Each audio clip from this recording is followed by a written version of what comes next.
يا أهلا يا ولادي، نورتوني. النهاردة مش جاية أقول لكم وصفة طبيخ، جاية أقول لكم حكاية جارتي أم السعد. دخلت عليا بليل وشها مقلوب ودموعها على خدها وبتقولي: الحقيني يا خالة حمدية، روحت أقيس فستان العيد اللي لسه مخيطاه، لقيته فرقع مني ومش عايز يقفل واصل. أم السعد يا ولادي كانت فاكرة إن التخن ده عز، لكن الحقيقة إنه هم ركبها مش شايلاها ونهجتها سابقة كلامها. التخن يا بنتي مش بس شكل وحش، ده ضغط وسكر ووجع قلب. وقلت لها: اجعدي يا أم السعد، رمضان داخل ودي فرصة ربنا بعتها لك عشان تخفي وترشقي لي.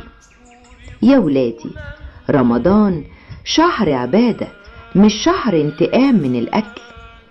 أم السعد سألتني: أفطر إيه يا خالة؟ قلت لها: كسر الصيام. أول ما المدفع يضرب بلاش تهجمي على العصير المسكر والمحمر، اشربي كوباية مية دافية وخدي 3 تمرات بس سن عن النبي، وقومي صلي المغرب، كده بتنبهي معدتك بالهداوة. طبق الشوربة والسلطة.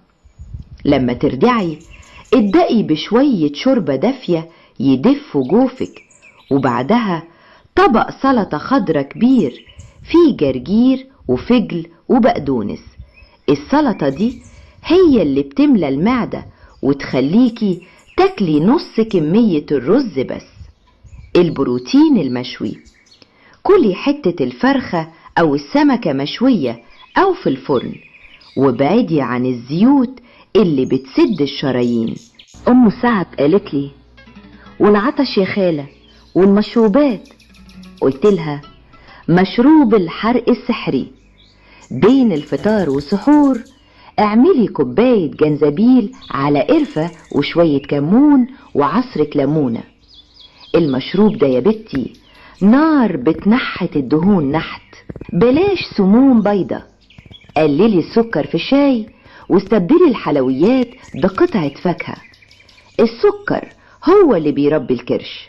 السحوري مسند، سحورك يكون فيه بركة. طبق فول بزيت زيتون وكوباية زبادي بيتي من اللي عملناها سوا. الزبادي بالليمون وقت السحور ده معجزة، بيخلي جسمك يحرق وهو صايم ويمنع العطش والجوع.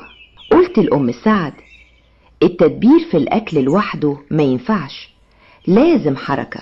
صلاة التراويح دي أحلى رياضة يا بنتي، قومي وصلي.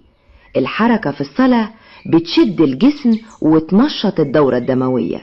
مشي الهوا، لو تقدري تتمشي نص ساعة قبل الفطار في الهوا أو ساعة بعد التراويح هتلاقي جسمك اتنحت. النوم والراحة، بلاش سهر قدام التلفزيون يا أم السعد، السهر بيجوع وبيبوظ الحرق. نامي بدري واصحي للفجر فايقة. يا ولادي، أم السعد سمعت كلامي وبدأت، وعايزة كل واحدة فيكم تبدأ معاها. رمضان فرصة للعبادة وللصحة، خلونا نطلع منه رشيقات ومنورين. وعارفة يا ولادي ايه اللي بيبوظ الدنيا؟ الست من دول تتسحر وتكبسها أكلة تقيلة وتنام، وتقوم الصبح تلاقي نفسها تقيلة ونهجتها سابقة خطوتها. أم السعد سألتني: يا خالة، ما هو لازم أرم عظمي عشان أصوم. قلت لها: يا بنتي، الرم مش بالكتر، الرم بالبركة. أولا بلاش العكة في السحور يا ولادي، السحور يعني فول وزبادي. ابعدي عن الطعمية المقلية في الزيت، وابعدي عن المخللات اللي بتعطش وتنفخ الجسم مية. الرغيف الأبيض ده انسيه في السحور. واصل كلي عيش بلدي بردته عشان يفضل في معدتك ويسندك طول النهار وما يحسسكش بالجوع. ثانيا، سر الزبادي والليمون قبل النومة لو عايزة تنامي وجسمك يفضل نار بتحرق في الدهون. كوباية الزبادي البيتي اللي عملناها سوا، اعصري عليها نص ليمونة. الليمون مع الزبادي بليل بيعمل عمايل في نحت الكرش وانتي نايمة. ويا سلام لو حطيتي عليها معلقة صغيرة بذور كتان، دي بتشبع وتكنس الدهون. كنز. ثالثا، مية السحور بالهداوة. بلاش تشربي قربة مية مرة واحدة قبل الأذان ب5 دقايق، الجسم بيطردها فورا ولا بتستفيدي منها. اشربي مية بالراحة من أول الفطار لحد السحور، وبالذات في السحور اشربي كوبايتين بالهداوة عشان تروي عروقك طول النهار. رابعا، بلاش نومة بعد الأكل.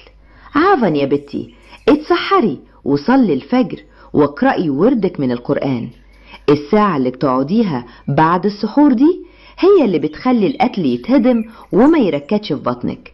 لو نمتي والحلة لسه في جوفك هتصحي تعبانة وجسمك شايل شحم على الفاضي.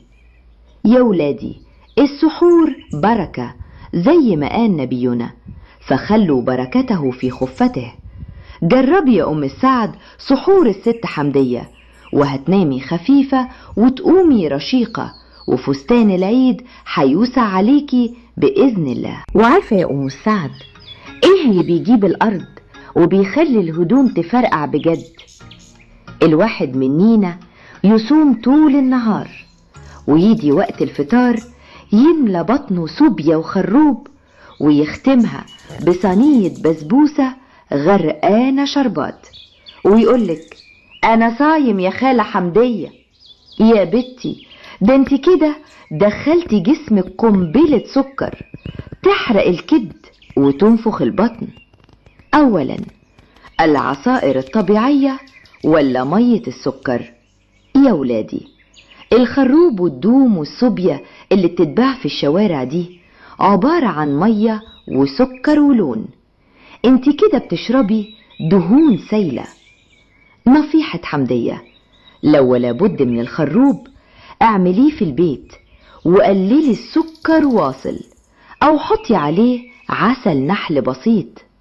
والصوبيا كفاية كوباية واحدة صغيرة واعمليها بلبن خالي الدسم. والأحسن من ده كله هو قمر الدين بس من غير سكر زيادة، لأنه بيدي طاقة ومفيد للجوف. ثانيا، مصيبة الحلويات، الكنافة والقطايف.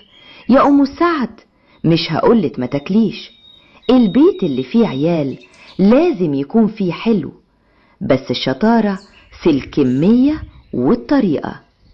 قطعة واحدة، كلي حتة كنافة قد صباعين بس، استطعميها بالهداوة مع كوباية شاي سادة. سر الشربات، بدل ما تغرقيها شربات تقيل رشي عليها رشة خفيفة. الحلو الصحي، ما ناكلش فواكه مجففة، مشمشية وقراصية، دول فيهم سكر طبيعي وبيشبعوا ويساعدوا في الحرق والبركة. ثالثا، المية هي سيد العصائر يا ولادي. الجسم في رمضان بيبقى عطشان مية مش عطشان سكر. كل ما تحسي انك عايزة تشربي حاجة مسكرة اشربي كوباية مية كبيرة الأول، هتلاقي رغبتك في السكر قلت وبطنك اتملت بالهنا والشفاء. رابعا، بديل الحلويات خشاف الستر يا أم السعد. اعملي خشاف بالبلح والتين والقرفاية من غير ولا نقطة سكر براني، ده سكره منه فيه ومغذي وبيخلي المعدة تمشي وما يحصلش إمساك ولا تقل، وبنفس الوقت يحافظ على رشاقتك وفستان العيد يفضل مظبوط عليكي. يا ولادي، السكر ده سم أبيض، قللي منه تلاقي صحتك بقت حديد وبشرتك نورت. وخدي بالك يا أم السعد، القطايف المقلية دي زيت وسكر، لو نفسك راحت لها حطيها في الفرن تاخد لون وادهنيها دهنة بسيطة، هتبقى أخف وأطعم ومستورة في الميزان وفي الصحة. اسمعي مني يا أم السعد، ويا كل واحدة مستهونة بزيادة وزنها. السمنة دي يا بتي عدو غدار. انت فاكرة ان المشكلة بس في الفستان اللي مبقاش يقفل؟ لا يا بتي، ده الوجع الحقيقي مستخبي جوه، حمل على المفاصل. شوفي يا بتي، ركبك دي شايلة جسمك كله. لما تزيد شكارة دقيق فوق كتافك الركب بتصرخ والظهر بيتحني، وتلاقي الواحدة منينا مش قادرة تقضي حاجتها ولا تروح وتيجي في دارها. نهجة القلب، السنة دي بتخنق النفس، تلاقي النهجة سابقة خطوتك والقلب شغال بزيادة كأنه طالع جبل، وده بيتعب عضلة القلب ويخلي السكتة والنهجة سهلة. مرض السكر، الشحم اللي بيركب فوق البطن ده هو اللي بيفتح الباب لمرض السكر، يخلي الجسم مش قادر يحرق، وتلاقي نفسك دايخة طول الوقت وعطشانة، وده هم كبير يا ولادي. خمول وكسل، السمنة بتخلي الروح تقيلة. الست الشاطرة لازم تكون خفيفة زي الريشة في بيتها، لكن التقل بيجيب كسل، والكسل بيجيب هم ونكد. ضيق النفس في النوم، شفتي يا أم السعد لما تقولي بكون نايمة وبقوم مخنوقة؟ ده من التقل اللي فوق صدرك، بيخلي النفس يتقطع وانت نايمة، ويخلي نومك مكسر ومش مريح. يا بتي أنا بقولك كده عشان خايفة عليكي. الجسم ده مركب احنا ماشيين بيه في الدنيا، لو شلتيه أكتر من طاقته هيغرق بينا. الرشاقة صحة والخفة بركة، وربنا يحب المؤمن القوي الصحيح. يا ولادي، في آخر حكايتنا النهاردة عايزة أقول لكم إن الرشاقة مش بس فستان واسع ولا شكل حلو في المراية. الرشاقة هي إنك تقدري تسجدي لربنا وانتي مرتاحة، وتخدمي بيتك وعيالك وانتي فايقة ومبسوطة. يا أم السعد ويا كل واحدة بتسمعني، ابدأي بالهداوة وسمي الله في كل لقمة، وخلي الاعتدال هو طريقك. ربنا ما بيضيعش تعب حد، وبكرة لما تخفي وتصحي هتعرفي ان الصحة هي الرزق الحقيقي اللي يستاهل نحافظ عليه.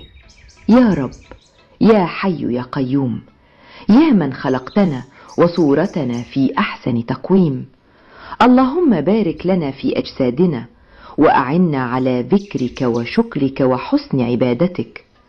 اللهم إنا نسألك الصحة في البدن، والبركة في العمر، والستر في الدنيا والآخرة. يا رب خفف أحمالنا وقوي عزيمتنا، واجعلنا دايما في أحسن حال. اللهم بلغنا رمضان ونحن في كامل صحتنا وعافيتنا، لا فاقدين ولا مفقودين، وأعنا فيه على الصيام والقيام وصالح الأعمال. يا بركة ربنا حل في بيوتنا وفي أجسامنا وفي ولادنا، آمين آمين يا رب العالمين. استنوني يا ولادي في الحلقات الجاية، وما تنسوش تشتركوا في القناة وتفعلوا الجرس عشان نفضل دايما مع بعض في الخير والستر. وسلام يا أحلى ولاد.